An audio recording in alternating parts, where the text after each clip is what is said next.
大家好，我是萨姐，今天和大家分享一款奶香味十足的北海道牛奶排包。这款面包的最大特点就是制作十分简单，蓬松柔软，奶味很浓，放3天都不会变硬。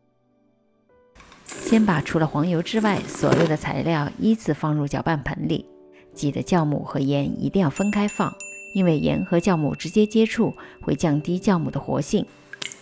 用到的鸡蛋、牛奶和奶油最好都是冷藏的。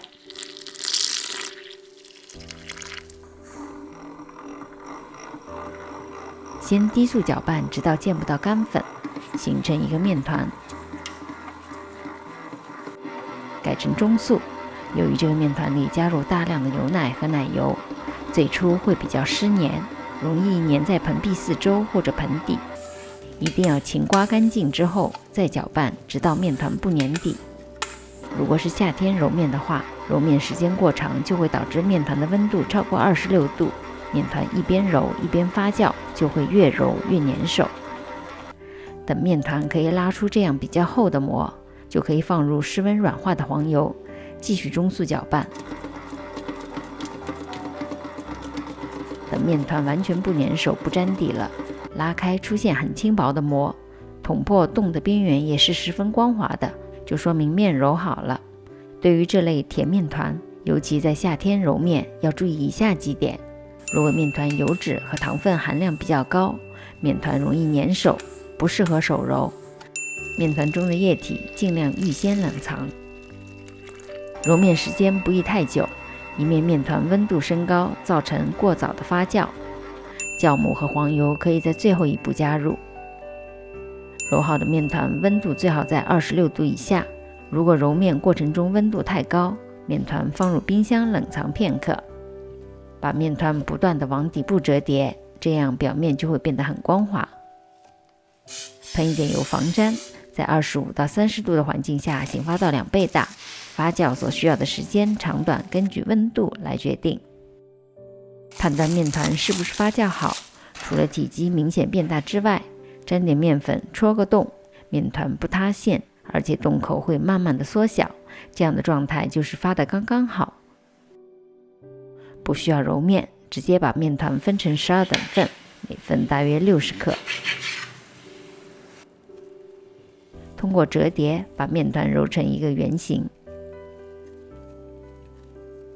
底部收口，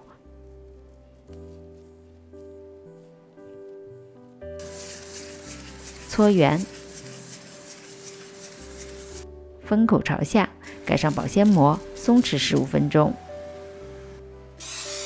从最早松弛的面团开始，取一块光面朝下，拍打排气。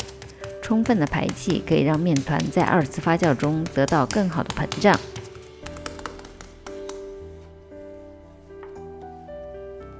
擀成一个长方形，长度20公分，宽度大约10到12公分，大约占了烤盘的一半。底部碾薄，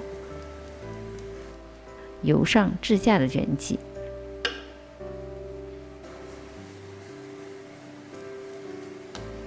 这样一个卷就做好了，封口朝下，放入28厘米宽的正方形烤盘里。如果你用不同尺寸的烤盘，可以根据你的烤盘尺寸来决定面团的大小和数量，唯一的不同就是做出来的排包大小长短可能不同。12个面团整形好，分2排摆放，面团之间留足够的空隙。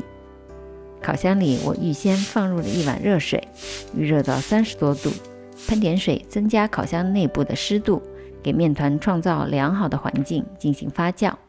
等面团发酵好，预热烤箱至175度。经过2次发酵的面团体积比之前大了1倍半，表面看起来很光滑有弹性，轻按下去也会慢慢的回弹。如果面团体积发得很大，但是一按下去面团没有了弹性，就说明发酵过度了。表面喷点水，撒上白芝麻，轻按一下表面，这样白芝麻就不容易掉落了。放入烤箱中下层175度烤20分钟左右。如果你用的烤盘比较深，就需要多几分钟，直到表面变成金黄色。取出来之后，马上转移到架子上散热放凉。